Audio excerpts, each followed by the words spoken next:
Cette année encore, nous revoilà à l'EICMA, le plus gros salon moto d'Europe. Des kilomètres carrés de stands, 340 000 visiteurs cumulés sur la semaine et 820 marques représentées. Alors pour vous aider à y voir plus clair parmi les nouveautés 2022, Bader et moi allons vous faire visiter le salon à notre façon. Et cette année, on change un petit peu de format, étant donné qu'on a récolté sur les réseaux sociaux toutes vos questions sur le salon, et on va tenter d'y répondre. Enfin, on change en partie de format, parce qu'on est toujours là, comme tous les ans, pour déterminer la nouveauté de l'année de l'EICMA 2021. Alors, j'avais une petite proposition à te faire. Moi, je devine quelle a été ta nouveauté préférée, et toi, tu devines quelle a été ma nouveauté préférée. D'accord, d'accord. C'est un peu genre les amours, version Highside. C'est ça. Je dois deviner tes goûts et tout. Moi, j'écrirai ma réponse sur un petit bout de papier, je la monte, toi tu le dis. D'accord. Écoute, ça me plaît. Par contre... Ça me gêne, moi. Ouais. On commence par le stand Honda, sur lequel on se retrouve à faire la queue pour quelque chose. Chaud, rideau noir, beaucoup d'hommes. J'ai pas confiance dans le truc. Bon, c'est Honda, normalement, c'est une marque respectable. Mais c'est japonais, hein. Ils ont des délires. Les geishas, tout ça, là. Peut-être c'est un karaoké, juste. Oui. Il y a quoi dedans? Ah, il faut que j'attende. Ah bah viens. Non, bah viens. Apparemment, on vient de se faire dégager. Bah franchement, pour ce que j'ai vu, c'est quoi? Il y a une moto? Une espèce de mini-moto blanche un peu en polystyrène. C'est la Honda Hornet? C'est la Hornet? Vous faites de la moto, vous? You don't ride bikes? No? Toi, t'es le lourd qui parle aux hôtesses, en fait. Je m'intéresse? Non, c'est... Ah non, c'est de la politesse, mec. Je lui ai demandé si c'était une Hornet, elle me dit oui. Putain, la meuf, elle est calée. Elle est calée. Bah oui. Elle est là pour une semaine à tenir un rideau. Elle fait pas de moto. Elle sait ce qu'il y a derrière. Elle fait pas de moto. Elle sait que c'est une Hornet. Toi, tu es rentré dedans, c'est ton métier. T'as pas reconnu la moto. Ah bah, t'essaieras de me dire si c'est une Hornet. Bah moi, maintenant, je le sais. Ok. J'aurais effectivement pas reconnu une Hornet. D'accord, merci. Mais ça se trouve, c'est pas une Hornet, hein. Elle a pas le permis, la meuf. Ah, il y a quand même...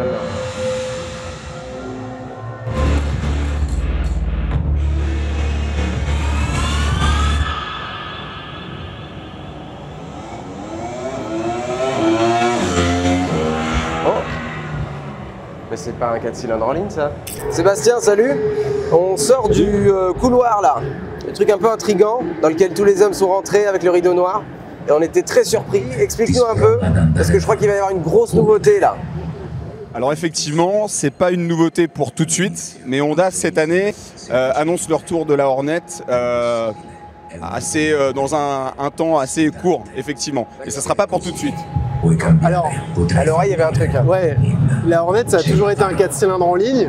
Et là, à la fin de la vidéo, il y avait un bruit qui ressemblait plutôt peut-être à un bicylindre en ligne.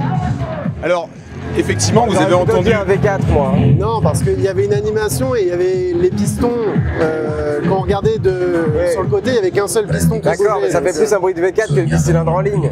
Il semblerait que ton hypothèse soit plutôt la bonne, parce que sur l'animation, on voit l'architecture du moteur, en tout cas de profil, mais on ne peut pas le dévoiler, on va laisser les gens le deviner, forcément. On prend les paris et je pense qu'on en reparle dans quelques mois, il y aura un peu plus d'informations. On a récupéré des questions sur les réseaux sociaux et il y a Mei Wenti sur Facebook qui nous demande des infos sur les modifications apportées sur la Honda CBR 1000 RR Fireblade. Alors déjà, je crois qu'il a fait une faute, c'est toujours la CBR 1000 RR. C'est ça. Ça n'a pas changé de nom. Non, il y a toujours 3 R, effectivement, pour renforcer l'aspect sportif. En gros, il s'agissait de corriger un petit peu les défauts de la moto à son lancement, qui avait quelques petits problèmes de reprise en fonction de l'utilisation.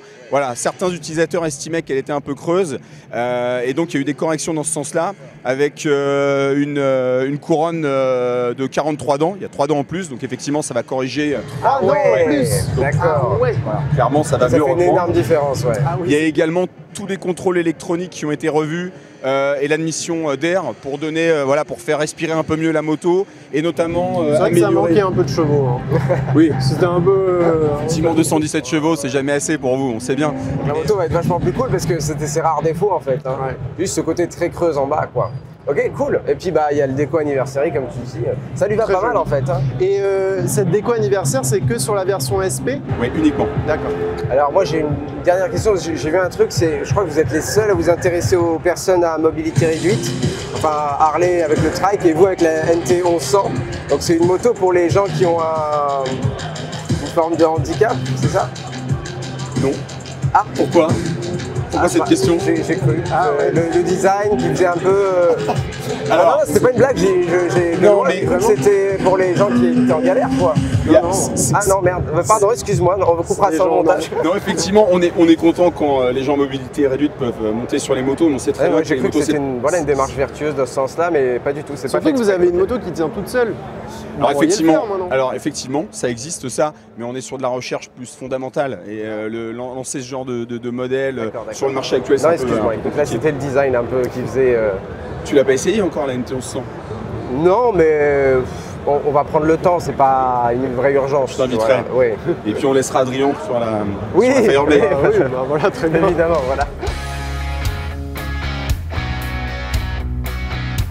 On passe ensuite chez les Anglais de Triumph, qui présentaient une première mondiale. On est sur le stand Triumph, on a reçu pas mal de questions sur les motos Triumph, mais tu voulais qu'on parle de celle-là. Et ouais, la nouvelle Tiger, la nouvelle grosse Tiger, c'est la première fois qu'elle est exposée quelque part dans le monde.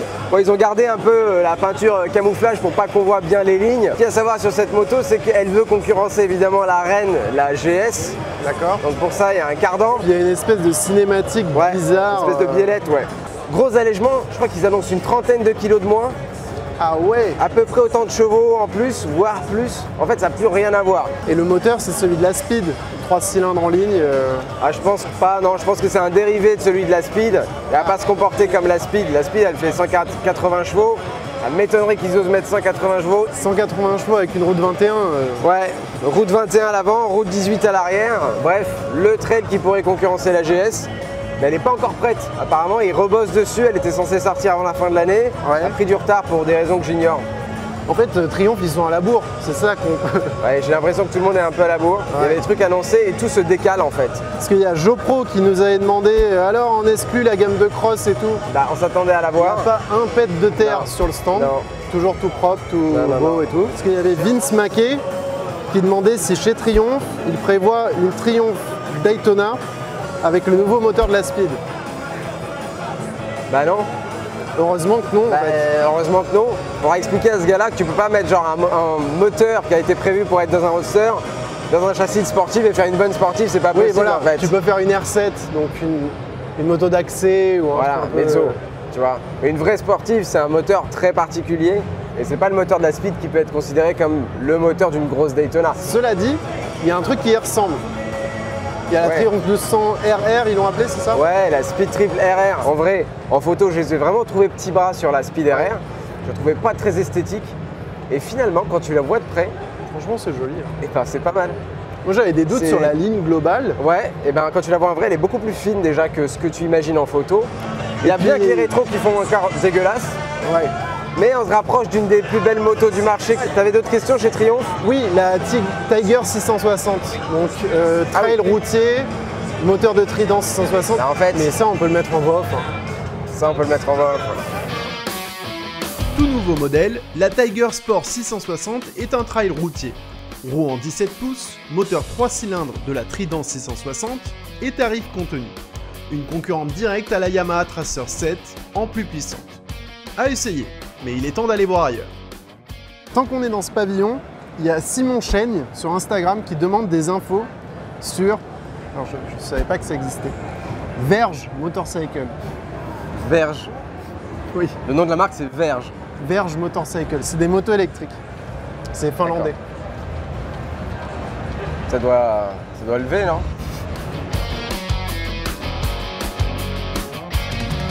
What does Verge mean in Finnish? So verge actually comes from the English name. So verge means to be on the edge, to be like, you know, on the edge of something new. Have you ever tried to translate it in French? We have, and many times we've had a giggle. It's been very funny. We understand. Hopefully people understand that we're an international company, but it also comes in with a few jokes, you know, who doesn't want a big verge and all these sort of things. So you have this a very impressive transmission in the rear. Yes. Does it actually work? Yes, absolutely. The bike you see there, actually both bikes have motors that have been used. We've taken a traditional electric motor, flipped it inside out, made a ring so that cooling is even more of a factor, and then we can literally make as much power as we want to. At the wheel, we can generate 1,000 Newton meters of torque. 1,000? 1,000, 1,000. That's not a mistake. Is it rideable? Or... Yes, of course. It's fully controlled with our own systems. Because this is our motor, we've had to design the control systems. What is the weight of the rear wheel? The wheel itself is around 50 kilos. So you could talk about unsprung weight. We get a lot of this question in the world. We're not trying to win rallies. We're not trying to, beat Ducati on the track. So for the application of just being a road bike, a touring bike, a city bike, it's not as bad as you'd think it was. And can we test the bike? Of course, yeah. Not today. Unfortunately, we can't take the bikes out of the show. I mean, who knows what we can do after the lights go off? Who knows? Et tant que nous étions dans les véhicules électriques, on a fait un saut chez Zero Motorcycles. Les Américains produisent les motos les plus évoluées avec cette technologie. Hormis une refonte stylistique de leur FXE, on pouvait aussi retrouver une nouvelle version de leur roadster, la SR. Grâce à une nouvelle batterie, son autonomie est annoncée à 301 km en ville. Elle est aussi plus accessible en tarif et pourra être améliorée par des mises à jour via smartphone. La première moto avec achat intégré. Nous sommes aussi passés chez les Suédois de Cake, qui, outre une gamme électrique bien pratique pour certains corps de métier, présentaient leur très sexy Calk Or Race. Enfin, c'est sexy si vous aimez les trucs suédois et les véhicules qui ne servent à rien d'autre que de se défouler dans les bois. Nous avons terminé par un tour chez Super Soco, que vous connaissez sûrement pour leurs scooters et petites motos à moins de 3000 € qui pullulent dans les grandes villes. Le groupe australo-chinois lance V-Moto, une marque qui produira une machine autoproclamée électrique la plus élégante du monde. En tout cas, c'est plus gros que d'habitude et ça montre que la marque s'intéresse aux gros cubes. Nous passons ensuite au stand Kawasaki pour répondre à une nouvelle question. Alors il y a Denis qui demande « Je sais pas si Kawa vont présenter leur technologie hybride et hydrogène ». Hey, eh ben ça tombe bien mon petit gars parce qu'on est devant le stand Kawa, on va vous faire découvrir la nouveauté, t'es prêt? Elles sont derrière nous, toutes les nouveautés Kawa sont derrière nous. Tout est là, t'es prêt? 1, 2... Allez! Ah y'a rien, avec que dalle. Nous aussi on s'y attendait, en fait Kawasaki devait présenter donc une moto hybride, une moto électrique. Finalement, ils présentent le fait de la présenter dans 1 an ou 2. Voilà, ils disent qu'ils travaillent dessus. Non mais c'est quand même une grosse annonce. En vrai on se moque, mais c'est le premier grand constructeur moto à s'intéresser à cette technologie. Alors on ne sait pas si c'est le premier, en tout cas c'est le premier à le dire. Oui, c'est le premier à le dire. Ouais. C'est le premier à le dire et ce qui est marrant c'est toujours dans les petites nuances toi, hein. T'aimes bien jouer sur les mots. Non parce que je pense que tout le monde bosse un peu en sous-marin, mais Kawa ils le disent. Ouais. Et ce qu'ils nous disent c'est qu'ils sont en train de développer une moto électrique sur une base de Ninja 400, il y a des photos qui circulent, un moteur hybride, donc électrique et thermique, et un moteur à hydrogène, sauf que ce serait un moteur à hydrogène mécanique. C'est-à-dire pas de l'hydrogène pour faire de l'électricité. Ah oui, de l'hydrogène pour faire tourner un moteur avec des pistons. Ça, ils s'enflamment un peu, je pense. Mais parce que dans l'automobile, personne n'a réussi à le faire. Ouais, mais Kawasaki, c'est plein d'industries. Donc ils ont quand même les compétences en interne pour peut-être maîtriser certaines énergies et tout. Donc. Du coup, on peut se rabattre sur quoi? Bah, du coup, il y a quand même la H2SX qui revient au catalogue. H2SX, alors c'est quoi en gros? C'est une H2, donc la moto avec le compresseur, avec beaucoup de carénage. La protection, c'est une touring en fait. Ouais. Voilà. Et donc le restylage de la Versys 650, dans la partie avant, la partie arrière, je ne sais pas ce qui a été... C'est la quoi? C'est la 4e ou 5e génération de Versys 650? Je crois, j'aime bien cette moto en plus. Tu sais que c'est sur celle-là que j'ai appris à faire des wheelings debout? Alors ça, c'est de l'info, ça. Ouais. Et ben, elle est hyper facile pour apprendre à faire des wheelings debout. C'est une super moto, mais ils en sont à la 5e génération et ils n'arrivent toujours pas à la faire belle. Il y en a eu des plus dégueulasses, des générations. Il y en a eu des mieux aussi. Le profil, là, ouais, c'est compliqué. C'est le bec Kawa là, qui mettent partout, moi je sais pas. Sinon, il y a les Neo Rétro. Alors, c'est pas ma tasse de thé, c'est pas mon truc. Mais ils ont une vraie gamme là. Mais ils ont une vraie gamme et elles sont plutôt jolies. Je comprends qu'elles puissent plaire aux gens. Et il y a la 650 RS. La Z900 RS SE. SE avec les suspensions Öhlins, machin, les jantes dorées, voilà, stylé. Voilà, donc c'est pas trop mal. Attends, je crois qu'il y a aussi la Z900 SE maintenant. Oui, bon, c'est bon. Bah non, mais en fait c'est ça. En fait c'est beaucoup de dérivés des motos existantes. Voilà, donc ils les améliorent un petit peu pour élargir la gamme. C'est du recyclage de stand, d'accord. Okay. Bon, en parlant de recyclage, si on allait visiter chez Bimota. Oui. En parlant de recyclage, tout à fait. On peut pas faire mieux. C'est là-bas, c'est en face. Moi, ça fait 17 ans que je fais ce métier. Et si je compte en 17 ans le temps perdu à parler à chaque salon de Bimota, de ce qu'ils sont censés faire, de ce qu'ils vont faire et de leur réussite commerciale à venir, à ce qui paraît, tu trouves l'autre au fond jolie, développe. Alors en fait, de là-bas, je la trouvais jolie. Ah. Et plus je me rapprochais, plus je me disais, c'est compliqué. Et là, voilà. ça va plus. C'est compliqué. En fait, de près, t'as envie de l'appeler Bouboule un peu. Tu sais, de face, ça, elle a un peu comme remarque. Ah. Pas de blague sur les gros. Dans ce cas, de profil, elle ressemble à une banane. Ouais. C'est bananophobe ou ça Non, ça, les bananes, ça passe. Sont pas organisées encore. Donc KB4, K c'est la marque dont est issu le moteur. Donc Kawasaki, Bimota, et c'est la 4e Bimota qu'ils font avec un moteur de Kawasaki. Ouais. C'est un moteur 1000, 4 cylindres en ligne, celui de la Ninja 1000 SX. Et moi je me demande de quoi ils vivent quand même. Ouais, c'est ouf. Hein. Non mais c'est ouf ça. On n'en voit jamais sur la route. Les produits qui sortent. On peut parler du design, on peut trouver ça beau ou moche, n'empêche que c'est bien fini. Et puis il y a une. C'est bien fini, la finition. Il y a une unité, une Bimota, tu reconnais. Donc là tu te dis ok, comment ils fonctionnent, de quoi ils vivent, parce que j'ai jamais vu une Bimota rouler sur la route. Quelqu'un qui en a acheté une, jamais vu. Voilà, c'est bon, je peux rajouter encore 7 minutes de perdu à parler d'une marque qui ne fera toujours rien, mais qui a le mérite d'exister. Tu peux changer de stand maintenant? Oui. Tu peux choisir un stand sympa. MV Agusta, il présente plein de trucs. Ah ouais? Bon bah allez, on y va. Donc, les nouveautés MV Agusta. On est au cœur des nouveautés. Ok, donc des trottinettes. Électriques. Des vélos. Électriques aussi. Et voilà. Le seul truc pas trop dégueulasse, d'après toi, encore une fois, c'est les ailerons sur les carénages de la F3. De la sportive. Non. Moi je trouve qu'ils sont juste rajoutés, mal rajoutés. J'ai jamais dit que c'était bien. Mais mec, mais hors caméra, t'arrêtes pas de dire que c'est ouf. Tu fais genre non. Je sens que c'est le genre de truc de kéké qui te plairait en fait. T'aimes bien la F3, t'aimes bien les ailerons. De me faire plaisir. Ils ont mis des ailerons sur une F3. Il va être eh ben non monsieur, j'aime l'élégance, même de la sportivité, on peut en avoir. Et là, leur manière de mettre des ailerons sur une sportive, c'est dégueulasse. D'accord, parce qu'il y a des façons de mettre des ailerons sur les sportives. En fait, tous les ans, elles sont un peu plus belles. En fait, elles restent magnifiques, les MV Agusta. Je trouve juste que leur interprétation des ailerons est décevante. Voilà. Bon. D'accord, je pense qu'ils s'en remettront. Et tu sais qu'ils ont mis les ailerons sur la trottinette aussi. Ces ailerons sont plus jolis que ceux de la F3. D'accord, donc si tu as le choix, tu préfères qu'on te donne la trottinette que la F3. Tu te vois genre te balader là-dessus? Non, je me vois pas me balader là-dessus. Déjà, te balader en trottinette, c'est un peu la honte. Mais alors, une trottinette rouge et or avec des ailerons. Mais elle est stylée. Elle est quand même stylée.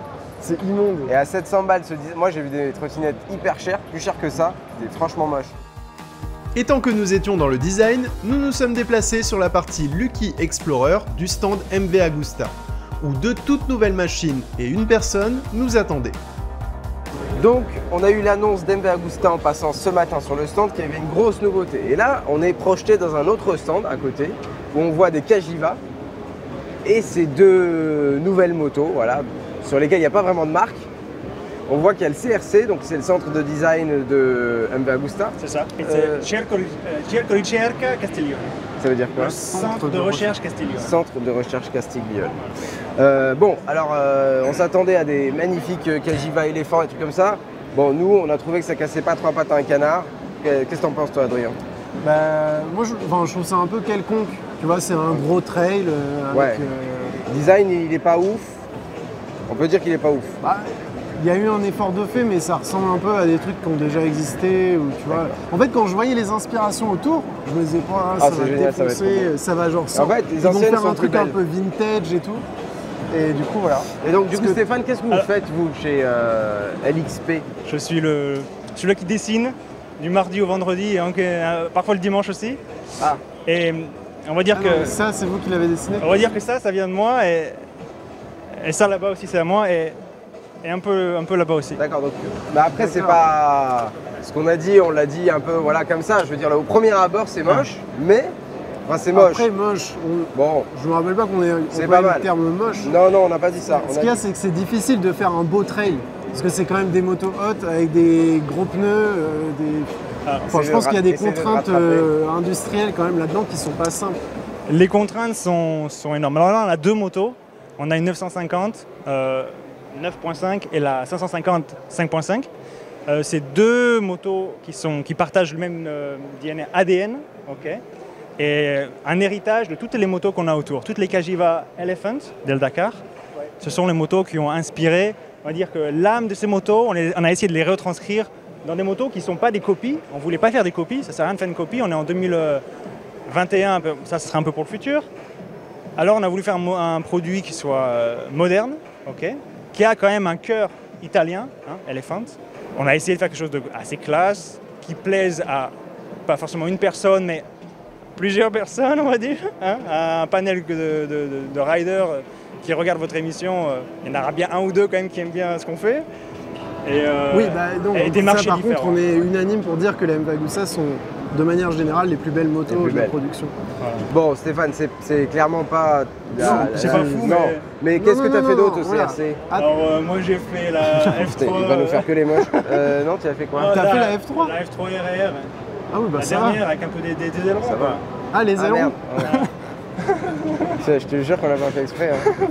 Alors attends, non, On n'est pas fait pour s'entendre. La Nürburgring, la Brutale 1000 Nürburgring. Ah oui, c'est ça vrai, bien, ouais. ça oui. oui. Ça toi, j'ai fait ça ça. Ça, J'ai fait ça. ça, ouais, c'est bien. Ça j'ai fait. Ça, Ok. bravo. Mais alors le reste, stop, hein, ça suffit Non maintenant. mais Pour parler un peu plus de la technique, il y aura donc deux modèles. La 5.5, dérivée de la Benelli TRK, mais avec un bicylindre en ligne amélioré et doté d'un meilleur équipement. Concernant la 9.5, on est sur du premium, moteur 3 cylindres MV Agusta avec le vibroquin contre-rotatif, 950 cm3 et une partie cycle haut de gamme. En revanche, on ne sait pas encore sous quelle marque ces deux modèles verront le jour. On s'est ensuite dirigé vers un stand que l'on ne visite pas souvent. On avait Jonathan Ribicki qui nous disait bonjour iSide, j'aimerais avoir votre avis sur la MT800 de chez CF Moto. Ok. Donc cette chose. Alors Jonathan, sache qu'on ne connaissait pas, donc on a cherché ce stand. On connaissait CF Moto, Quand même. on savait que c'était des motos chinoises globalement, motorisées par des marques européennes et japonaises. Ils récupèrent les moteurs 790 de KTM. KTM qui les utilise de moins en moins. Donc ça veut dire qu'on a de la fiabilité, de la performance sur des motos chinoises, et ça faisait un moment qu'on attendait ça. Oui, oui, clairement. Mais ça y est, c'est le cas, et maintenant ils sortent des motos qui ressemblent vraiment à des motos. Hein. Tu mets un logo d'une marque japonaise, Ouais. bah tu fais pas trop la différence. Hein. Alors quand même, on peut voir d'expérience. En gros, ils veulent une machine qui fasse cossu, donc des motos qui sont plus lourdes que leurs homologues japonaises ou européennes. Ouais. Elles sont plus faites pour la route, en gros. Celle-ci, elle est plus lourde que la 790 Adventure. Oui, je crois qu'elle fait au moins une bonne trentaine de kilos en plus. Ouais. Bon, Mais t'as de l'électronique, t'as des modes moteurs, voilà. c'est ça. Non, c'est pas mal du tout. C'est moi ma tasse de thé, qui est un truc de ouf que j'ai vu là-bas. Ouais, là-bas c'est pas mal. Voilà, ça me parle. Ouais, ça un Parce peu que plus. quand même. le trail plus lourd que la version européenne, bof.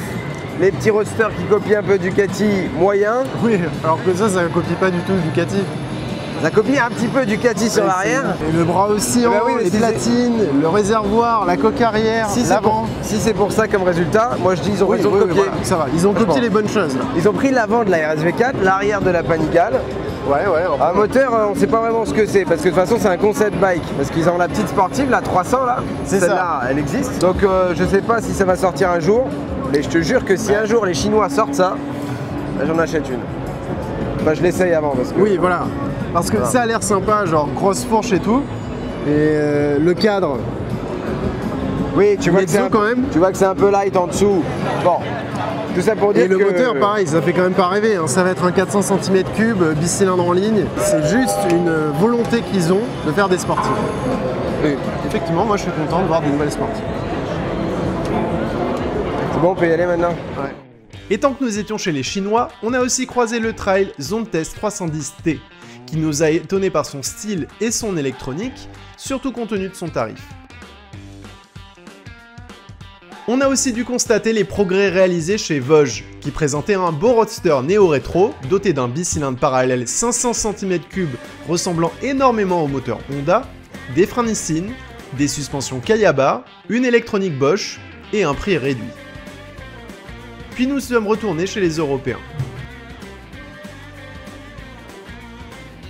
Alors le stand est grand, hein. Pas de problème, je pense qu'il y a un stade de foot pour le groupe Piaggio, mais la seule vraie nouveauté Concernant la moto, en tout cas le modèle qui est présenté ici, c'est ça, Moto Là. Guzzi V100. V100, voilà. Donc ça fait à peu près 20 ans qu'on attend que Moto Guzzi fasse quelque chose sur ce moteur qui est très sympa. C'est un tout nouveau moteur, vraiment. Et enfin c'est arrivé, nouveau moteur. Ouais, moteur en V comme d'hab, enfin comme d'hab chez Moto Guzzi. On va face à la route, voilà. Voilà. Mais le monobras à l'arrière il est cool, c'est non, un cardan monobras Ouais. avec l'amortisseur sur le bras, c'est pas mal l'arrière. L'avant c'est un autre délire. Et on avait donc une question là-dessus, je crois. Oui, Jean-Luc, vous voulez voir la Moto Guzzi V100? Voilà, Voilà Jean-Luc. Jean-Luc. Et surtout quelle meule bénéficiera ensuite de ce moteur? Ah, Jean-Luc n'a pas de boule de Tranquille, cristal. Hein. Tranquille, elle est sortie aujourd'hui, donc ils n'ont pas encore annoncé. Ce qui quoi est que ce soit. certain, c'est que vu qu'ils ont tendance à développer des gammes autour de moteurs, Oui, s'ils viennent de faire un nouveau moteur, c'est clairement pour le mettre sur le reste de la gamme. Donc sûrement sur le trail ouais, et sur les roadsters de la gamme ou quoi. voilà. Faudra pas attendre une sportive là-dessus. Non. Donc voilà. Voilà Jean-Luc, régale-toi. Par contre, c'est un truc marrant, c'est les déflecteurs là. Oh putain, elle tient super mal. Mais t'as les petits déflecteurs et je crois qu'ils bougent. Mais en fait, ça permet de détourner le vent du pilote. D'accord. Ça réduit de 22% le vent Au niveau que de- tu recevras, Jean-Luc, si tu achètes cette moto. Alors ça bouge pas. Enfin ça bouge mais je crois que C'est ça la doit être un béquille. prototype, hein. On va pas trop le Non. titiller. Hein. Bon. Voilà. Voilà. Sur le même stand, on trouvait aussi quelques nouveautés chez Aprilia. La Touareg 660, qui hérite du moteur de la RS 660 dégonflée, avec pas mal d'électronique et des capacités off-road. On trouvait aussi une Tuono 660 Factory, qui se dote de meilleures suspensions, qui gagne 5 chevaux et perd 2 kg. Pas mal. De passage chez Suzuki, on a pu découvrir 2 coloris sur la GSX-S 1000, en hommage au titre de champion du monde d'endurance et à leur MotoGP. On a aussi vu les changements apportés à la Katana, de la couleur, des modes moteur, un quick shifter. Rien de transcendant, mais une mise à niveau.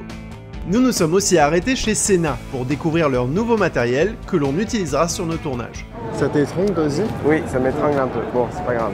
Donc là, apparemment, nouveau système audio. Donc nous, on travaille avec ce matos, on le connaît, mais apparemment, il y a des nouveaux écouteurs. Oui, Armand Cardon. Tu m'entends Allô? toujours? Ouais. Putain, comme ils sont Brillant. forts. Là, Ouais, le son est meilleur. Je confirme, le son est meilleur. c'est plus cristallin. C'est un son bien meilleur. Donc il y a les haut-parleurs, ils ont travaillé sur les haut-parleurs, mais on a travaillé aussi sur toute le micro. Et aussi derrière, ils ont travaillé sur toute la partie logicielle.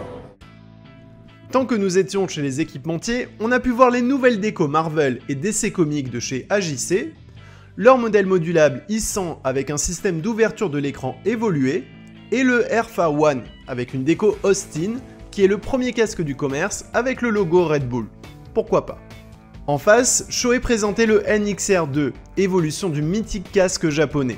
Plus aérodynamique, mieux ventilé, avec un meilleur champ de vision. Il est tout simplement mieux. Nous avons aussi rencontré les Français de chez Dynamic Air et leurs produits pour le moins novateurs. Ça fait un moment qu'on entend parler d'un pantalon airbag. Je crois que c'est une création française, Tout à fait. société toulousaine. Voilà, le but c'était simplement, les motards sont pas toujours très bien équipés au niveau de la protection des membres Ah inférieurs. Donc tu veux le mettre peut-être? On va le mettre. Ouais, allez. Hein. Allez, donc sur ton jean bien entendu, il est mis en 10 secondes. Hein. Tu relèves jusqu'en bas, on va défaire le scratch, voilà. Ici, non pas du tout, on l'attrape là par derrière et on le passe comme une ceinture. Ah oui, ça y est. Ok. Comme une ceinture, tu as vu? J'analyse le produit. étroit pour te mettre Je suis en en train de pantalon. regarder comment c'est. Putain, mais Et nous voilà équipés. discret, élégant. Discret et élégant. Bah, en Alors- vrai, ça va, il est quand même bien taillé votre truc là. Ouais, il est taillé. Il est déperlant, aujourd'hui, donc il permet de... Non, je le voyais que sur le côté, mais oui, de face, c'est pas Attends, je vais mettre le t-shirt au-dessus parce que sinon ça fait con. Donc on peut rouler sous la pluie avec. Ok. Et Donc, il y a il est 5 étanche, tailles aujourd'hui, c'est ça étanches. Donc là, vous Et allez le déclencher. Est-ce que c'est On va le résistant à déclencher. l'abrasion, ça? À l'abrasion, tout à fait. Donc on, Ah a ouais on est certifié par le CRIT maintenant, depuis début octobre, Ok. en tant qu'élément de protection individuelle. Il déclenche en 90 millièmes de seconde et il D'accord. résiste à l'abrasion. Il y a du poron XRD au niveau de la protection, des genouillères à mémoire de forme, des protège-hanches également. La nouvelle technologie, c'est que là c'est aimanté. Tu n'as plus besoin, D'accord. d'avoir un mousqueton à la moto. Ah, Ok. c'est relié à la moto. Donc, parce qu'on tire sur la Oh, mec, je suis tellement content de te faire ça. Tu veux plus de boss? Allez, non, c'est bon. Non, c'est bon. Et voilà la protection. Comme tu le constates, on peut taper fort. Je peux lui mettre une béquille, là? Alors, Je vais tomber. on est bien sur de l'airbag. Ah ouais, du coup, t'as les... Si tu veux te retourner, on peut voir quelque chose qui est pas mal. Ah oui, C'est ça te que fait un bout, on mec. a une protection au niveau du dos. Retourne-toi, Valère. Allez, Nicki Minaj, là. J'ai fait un peu de T'as sport. fait les jambes, là, ces derniers temps. C'était la journée, le leg day. Ah, ça va mieux là, merci. Ah, Ah oui, effectivement. ah oui, d'accord. Ah, effectivement, il peut rien t'arriver. On s'est ensuite rendu chez Yamaha pour leur poser toujours la même question. Qu'est-ce que vous avez pour nous? Bader, on a plein de choses, D'accord, comme chaque fois, comme à chaque fois. et comme à la dernière édition. Sport, la R7.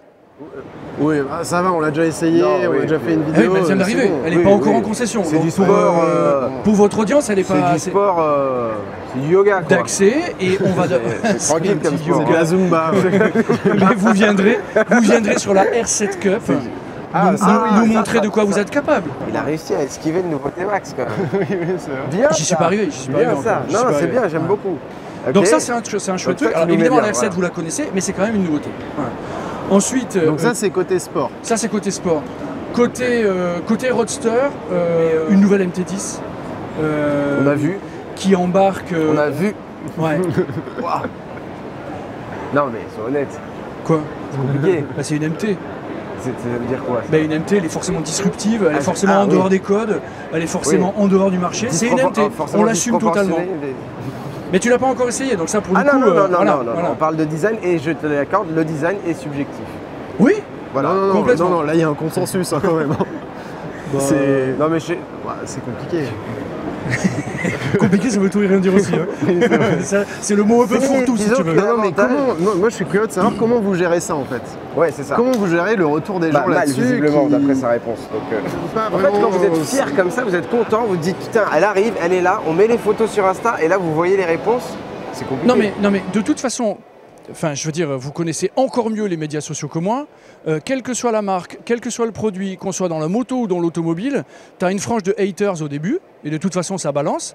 Rappelez-vous la R1, quand on l'a remodifiée il y a quoi maintenant 5-6 ans, tout le monde l'a détesté, mais aujourd'hui tout le monde l'adore. Donc de toute façon ces choses-là évoluent. C'est vrai que les gens râlent, mais au final, ils s'habituent et ils les achètent. Et ben voilà, et la MT10 là, elle embarque tellement de nouveautés, d'électronique, de puissance, et tu l'as dit, le design c'est subjectif, qu'on sait que de toute façon elle va trouver preneur. Bon, du coup on est invité à la MT10 Cup aussi. Voilà. Voilà un scoop. Voilà. Par contre la Cup suivante on n'en veut pas, parce qu'on va parler des scooters. Alors, non, T-Max. avant on parle off-road. Ah. On garde le T-Max pour la fin. Il l'attend, On il garde le l'attend. T-Max pour la fin. Off-road, qu'est-ce qui se passe en off-road? Off-road, ben là on a présenté un prototype de la Ténéré 700, Pas mal ça. un peu plus bodybuildé, C'est vrai que ça a de la gueule. avec voilà. Et c'est quoi l'objectif avec ce proto en fait? C'est juste un show bike ou il y a un objectif derrière de version spéciale? Pour le moment, c'est effectivement l'intention de montrer comment la moto peut éventuellement évoluer. En fait je crois que c'est la plus belle moto du stand. Hein. Non, c'est celle qui te plaît le plus. Non, non, non. Oui, et d'après puis, moi, d'après accessoirement, il y a les motos de Rossi là-bas. Donc, Non, hors MotoGP, mais dans un truc dérivé de la série. Elle, moi, je il y a trouve quand que même c'est- la XSR 900. Ah elle ouais, est non, pas- mais- elle est alors pas oui. dégueu. Alors parce qu'on t'a chambré un petit peu, mais il y a des belles choses là-bas. Ouais. La XSR 700 RD avec le coloris RDLC, magnifique. Très Non, bien. C'est très beau. c'est Non, le beau franchement, boulot. c'est classe. Bon, ben ça on l'a fait alors. Mais effectivement, la XSR 900, elle embarque aussi tout ce qu'on a pu apporter sur cette plateforme depuis le début de l'année. Et donc ça en fait quand même une moto plus accessible, plus maniable, plus voilà. Et Bon, puis le- enfin, Le meilleur pour la fin. le T-Max. Voilà. Et là on est super content que Ouais, là s'il y a aussi. plus de batterie, faut couper là. Et en plus, il y a des interférences, je crois, on va y aller. Non, bon, allez, parlons du T-Max. Si tu veux. Si tu veux, mais nous, on en est très fiers. D'accord. Moi, j'ai eu l'impression... Excuse-moi, je te coupe. Oui. Tu vas me dire si j'ai raison. Dis-moi. J'ai l'impression que vous vous êtes dit, allez, on fait un challenge, on va mettre 2 designers sur le coup, un pour l'avant, un pour l'arrière. Ouais. Mais on leur dit pas où est l'avant, où est l'arrière. Et hop, On leur dit pas ce qu'ils doivent faire, voilà. c'est ça. Alors, tu m'as En fait, proposé... j'ai l'impression que ça fait un véhicule qui peut avancer dans les deux sens, parce que l'arrière et l'avant se ressemblent beaucoup. Mais pas du tout. Alors, tu m'as proposé de te dire si tu as raison ou pas, je te dis tu as tort. Il n'y a pas que l'esthétique qui a changé. Encore une fois, l'esthétique, elle reste subjective. Bon, nous, on l'assume complètement et on la trouve plutôt réussie. Effectivement, l'arrière a d'excellents commentaires. L'avant, on pose plus de questions. Maintenant, il y a ce côté un peu manga, un peu mandibule, qu'on trouve, nous, vachement intéressant et qui bouge aussi le T-Max vers plus de modernité. Et il y a aussi quand même la position de conduite qui a pas mal changé, qui est quand même un peu plus intuitive, un peu plus ramassée, un peu plus facile, le guidon est différent. Voilà, le T-Max, tout le monde dit depuis le début, ça n'est pas un scooter, c'est aussi une moto. Ça n'est pas qu'un scooter, c'est aussi une moto. Là, on est allé encore plus loin. D'accord. Parce qu'on a récupéré des questions sur les réseaux sociaux. Ah super. Alors, peut-être des questions intelligentes. C'est toi quand même. nos réseaux sociaux quand même. Écoute, il y a Arnal O'Malley qui nous demande sur Facebook une rumeur que j'ai vue à plusieurs reprises sur les réseaux parle d'un arrêt de la R1 pour 2022 avec uniquement un modèle piste à partir de 2023. Info ou un texte pardon. Arnal O'Malley. Arnal, c'est une rumeur. D'accord. Pour l'instant, il y aura de la R1 homologuée route jusqu'en 2023. Alors, ma réponse est c'est une rumeur. Johan qui demande Salut la team, est-ce que Yamaha va réellement sortir la sportive R9 ? Alors, ça c'est con parce que Johan, si tu regardais un petit peu le site iSight, tu saurais que moi, il y a un ingénieur qui m'a avoué à demi-mot que vous étiez en tout cas capable de faire une sportive sur la base de la MT-09. Autant avec l'ancienne MT-09 c'était impossible, mais avec la nouvelle, potentiellement c'est possible. Si on est capable de faire une sportive avec le CP4 et si on est capable de faire une sportive comme la R7 avec le CP2, j'imagine que Yamaha est capable de faire une sportive avec le CP3. D'accord. Donc vous êtes capable de le faire. Est-ce que vous en avez envie ? Bien sûr qu'on en a envie. Non, on trouverait ça génial. À la R9 Cup. En fait, on en a envie parce que nos utilisateurs finaux nous disent que ça serait un produit qui les intéresse. Voilà. Eh ben merci beaucoup super, François. Merci à vous C'était très bon. Bader, merci à vous Adrien. Vous êtes les bienvenus. Merci de nous accueillir quand même. À l'année prochaine. Ah oui, vivement l'année prochaine.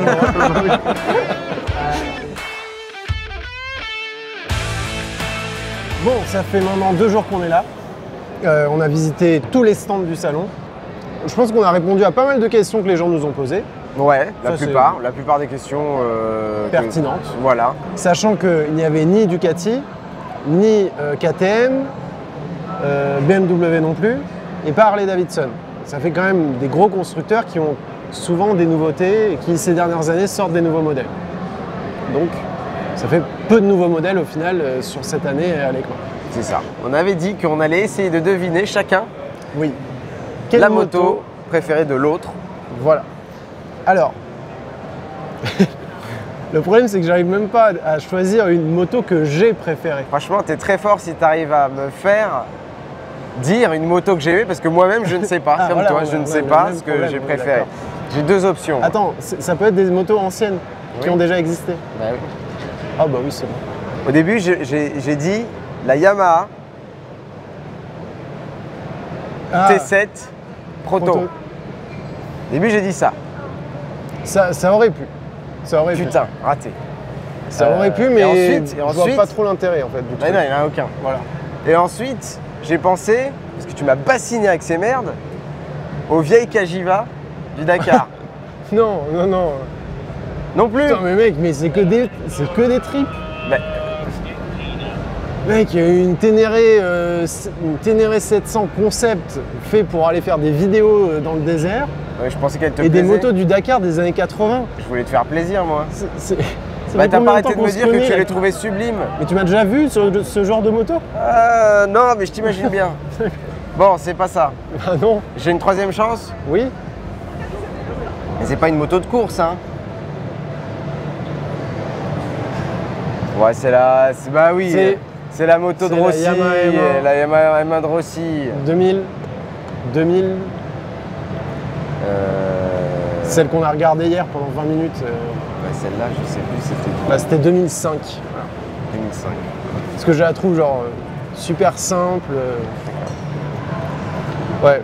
Ouais, bon, tu pourras pas te la payer celle-là. Bon, bah écoute, j'ai donc échoué, mais je pensais pas, parce que si tu m'avais dit les motos GP elles étaient autorisées, j'aurais dit direct celle-là. Hein. Ah ouais? Bah oui. Hein. Bon, et pour moi, la moto que tu as préférée, c'est celle-là. Elle n'est pas sur le salon en fait. Mais non, mais putain, elle si, est pas en sur le fait, salon. on l'a vue, mais de manière virtuelle. Mais non. Elle est même pas sortie. Bah oui, tu mais... peux pas dire la Honda Hornet. Ils nous ont juste dit, on a l'idée de faire une Hornet. Non, ils ont pas dit, ils ont l'idée. Mais si. Mais mec, tu sais même pas ce qu'il y a comme moteur dedans. Je suis prêt à préférer un truc que j'ai pas vu plutôt que ce que j'ai vu. Tu veux savoir ce que j'avais mis quand même, moi? Vas-y. J'avais mis la CF Moto SRC21. Celle que tu as trouvée magnifique et machin. Oui, mais bon, on sait que ça va jamais sortir ça, alors que la Hornet, c'est sûr. C'est sûr, mais on sait pas ce que c'est. On sait pas. Honnêtement, je préfère parier sur un truc que je ne sais pas plutôt que ce que je sais. D'accord, voilà. Bah écoute, ça conclut très bien ce salon où personnellement j'ai préféré une moto qui est sortie en 2005 et toi tu préfères une moto qui va sortir en 2025. qui n'existe pas encore. Voilà. Voilà.